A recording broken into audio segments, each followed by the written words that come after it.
It is 3 a.m. The room is dark. The world is asleep. You are wide awake. Your eyes are burning, stinging from the blue light of your phone. A thought, a tiny rational thought, whispers from the back of your mind. You must sleep. You have that critical presentation tomorrow. You are sabotaging yourself. You know this is true. You know this is illogical. You know this is self-destructive. And yet, your thumb continues to scroll. You are a passenger in your own body, a ghost watching a machine you cannot control. This is the human paradox, that tiny, baffling 3 a.m. glitch in your personal software. That moment of, why am I doing this, is the exact same glitch that is scaling to 8 billion people and is threatening to burn our entire world to the ground. Now, zoom out. Take that 3 a.m. feeling and apply it to the species.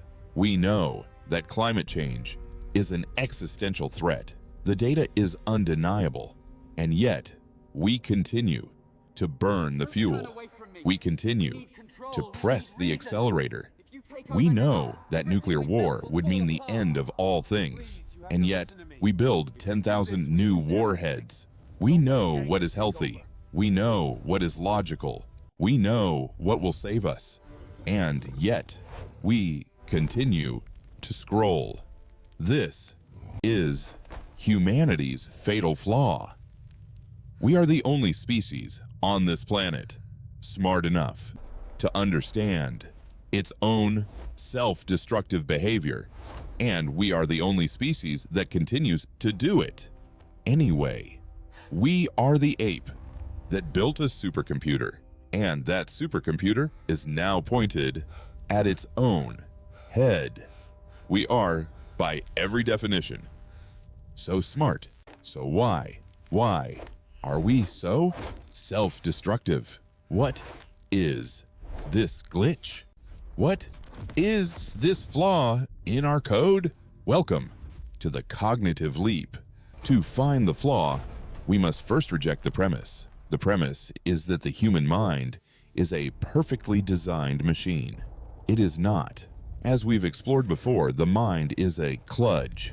It is a mess, a clumsy, inefficient, patched-together assembly of parts from different evolutionary eras. You are not a perfect unified self. You are a committee of ancient, warring animals.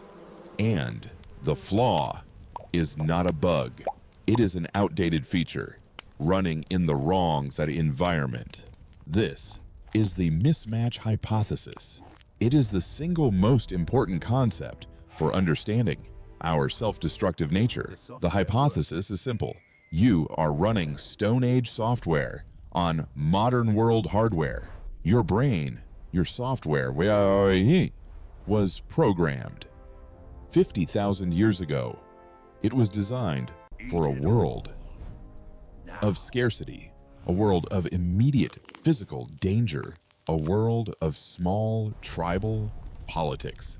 Now, let's look at one feature of that 50,000-year-old software. Feature number 1, the sugar-fat imperative. In the Stone Age, calories were rare. Finding a beehive or a fatty animal carcass was a jackpot. Your brain was programmed with a command. If you see sugar or fat, eat it all. Now, do not wait. You may never see it again. This was genius software. It kept your ancestors alive. Now, take that exact same software and run it in the modern world. A world where sugar and fat are not rare. They are everywhere. They are wowza 99. They are on every corner. What way does that Stone Age software do? It obeys its ancient command. Eat it all. Now. What was once a survival feature has become a self-destructive feature. It is now obesity, diabetes, heart disease, The software is not broken. It is working perfectly. It is just in the wrong world. Let's run another one. Feature number 2, the immediate threat detector. Your Stone Age software was designed for acute, immediate danger. A rustle in the grass, a lion, a rival tribe. The command is, react now. Panic now. Do not think about next year. There is no next year. If you are dead today, this is the fight or flight system. It was genius software. Now run that software in the modern world, a world where the threats are not a lion. The threats are abstract, a deadline, an overdue bill, a social media post, a 21% decline in the ice caps by 2050. What does your Stone Age brain do with this? The deadline triggers the same lion panic, anxiety, but what is the 2050 ice cap? It does nothing. It is not a rustle in the grass. It is not immediate. The software cannot process it. The threat is too big, too slow, too far away. So the software ignores it in favor of the immediate threat, the overdue bill. This is our fatal flaw in its purest form. We are biologically incapable of reacting to slow motion, abstract apocalypses. We are hardwired to ignore the very threats that our smart brains created. We are mismatch machines.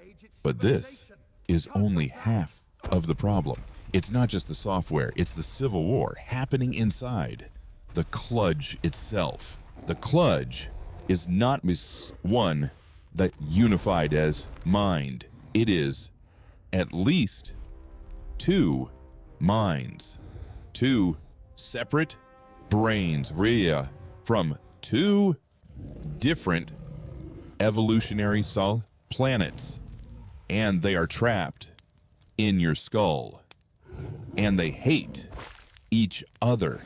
This is the internal blood mechanism of the fatal flaw. Brain number 1, the ape, the limbic system. This is the old brain, the Stone Age brain. It is ancient, it is powerful, it is fast. It is the part of you that feels. Its headquarters is the amygdala. It is not rational. It does not speak English. It only speaks in emotions and impulses. It is the 3 a.m. scroller. It only cares about 4 things. The 4 F's. Food, fear, fight, flight, and fornication. Reproduction. It is 100% automatic, and its prime directive, its religion, is instant gratification. It wants the reward, vite, and it wants it now. Brain number 2, the human, the prefrontal cortex. This is the new brain, as the upgrade. It is you, the narrator. It is slow. It is logical. It is weak. And it is the only part of your brain and that can speak its English. It is the only part that can plan for the future. It is the part that whispers, "You really should go to sleep." Its prime directive is delayed gratification. It can sacrifice now for a better tomorrow. And this is the fatal flaw. This is the design. You have an ancient powerful ape and a new, weak human. And they are fighting for the same steering wheel and the clutch, the design flaw. Is that the wiring is rigged? The ape, the limbic system, has a direct hotline to your actions. When it feels visceral fear, you jump. When it feels craving, you reach. It is instant. The human, the prefrontal cortex, does not have a hotline. It is to an advisor. It is a suggestion box. It has to send a memo, a logical, well-reasoned argument to the ape and ask, "Excuse me, sir, might I politely suggest that we stop scrolling for dopamine and perhaps consider sleep?" And the ape, which is already high on dopamine, looks at the memo and deletes it. This is the 3 a.m. paradox. This is self-destruction. Self-destruction is not a mystery. It is a failure of diplomacy. It is every single time that the ancient, emotional, short-sighted ape wins the argument over the logical, long-term, weaker human. This is why, niece, you know better and do it anyway, because the knowing part and the doing part are in two different brains, and the knowing brain is not the one in charge, but it gets worse. This is the true, terrifying core of the fatal flaw. What if the human, the smart brain, isn't even an advisor? What if its entire job is to help the ape get exactly what it wants? We have a massive problem. The ape limbic system is strong. The human cortex is weak. So why did evolution keep the human? Why did we evolve this massive smart brain if it's so bad at controlling the ape? For centuries we believed in the enigma of reason.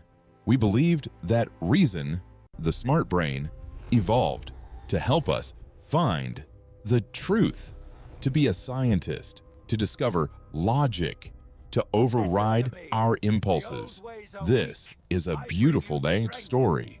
It is and also wrong. The new and terrifying very theory is that reason did not evolve to find the truth. Reason evolved to win arguments in a social group. Think about it. In a social, tribal world, your survival did not depend on being correct about the cosmos. It depended on being persuasive, on convincing the group that you should get more food, that your state's rival should be punished, that your plan is the best plan.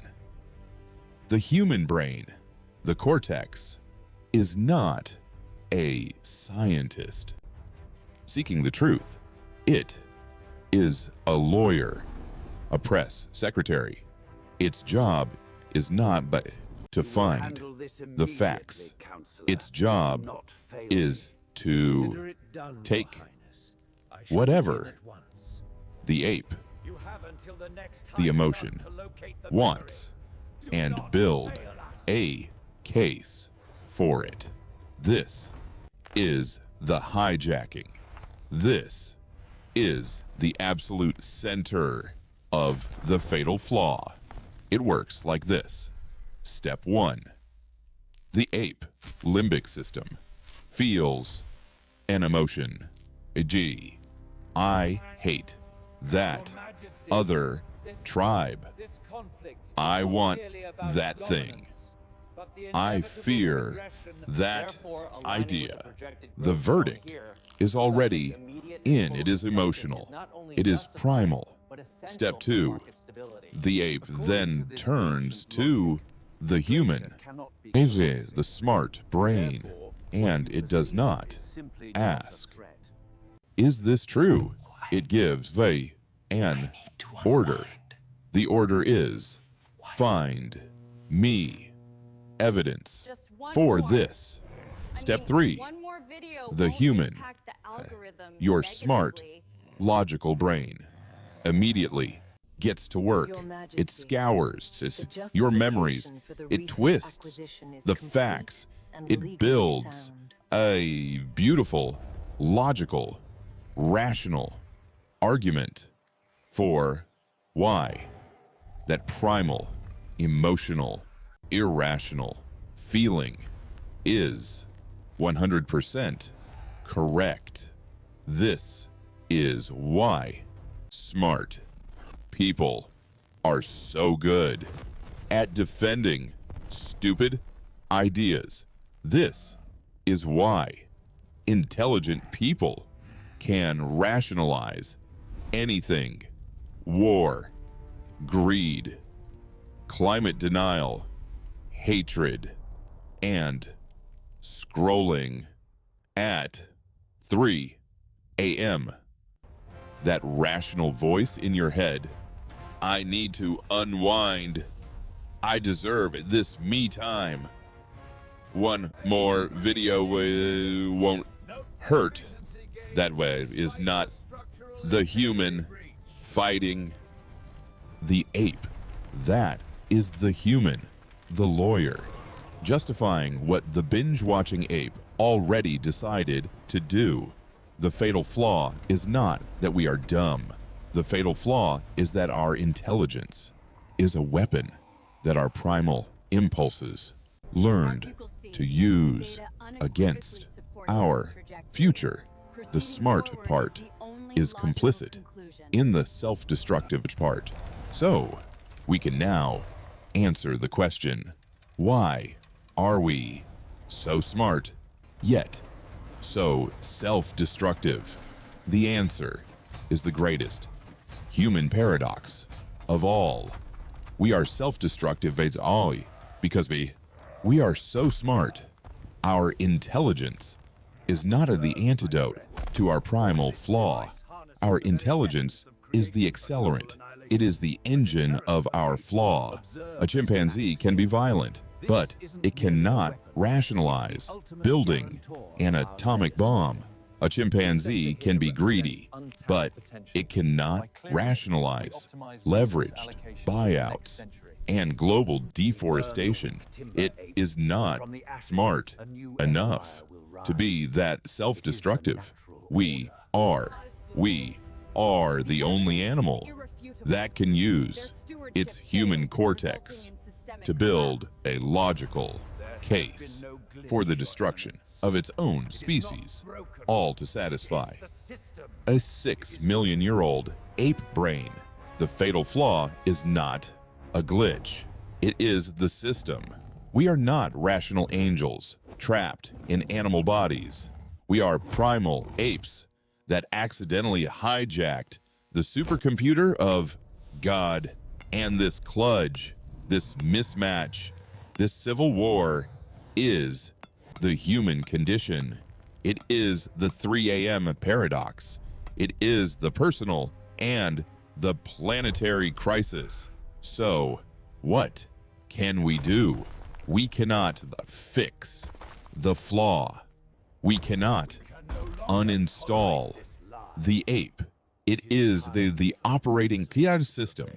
The only thing we can do, the only cognitive leap that is left, is to stop lying to ourselves, to admit who is really in the driver's seat, to know that every logical argument you make is probably just a fancy costume for a primal feeling to accept that you are not a human.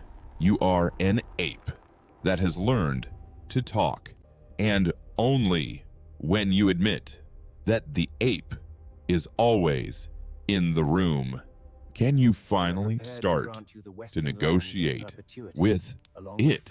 That is the human paradox, and that is the only hope. The fatal flaw leaves us